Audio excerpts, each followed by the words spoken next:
میں محمد رمضان فیصل آباد سے بات کر رہا ہوں، اور میں نے یہ پوچھنا ہے کہ ہمارا مچھلی کا کام ہے، اور جو ہم کام کرتے ہیں مچھلی اور اس کے چھینٹے ہمارے پہ پڑتے ہیں،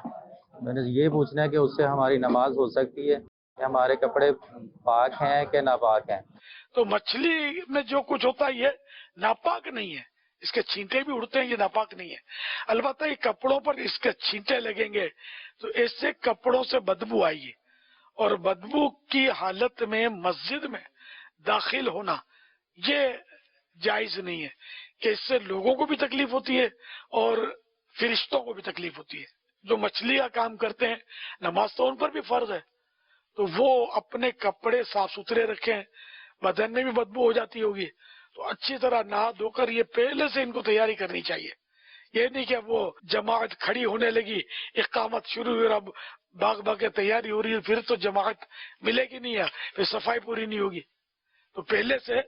اپنا اندازہ لگا لے کتنی دیر میں یہ تیار ہو جاتا ہے، یہ ضروری ہے اس کے لیے کہ یہ تیاری کریں، اور اپنے صاف ستھرے کپڑے الگ رکھیں۔ غسل سے اگر بدبو جاتی ہے تو غسل کریں، ورنہ جن حصوں پر مچھلی کے اثرات ہیں ان کو صابن سے یا جیسے بھی اس کو اس طرح صاف کریں کہ بدبو جاتی رہے، یہ ضروری ہے۔ صلو علی الحبیب صلی اللہ تعالی علی محمد۔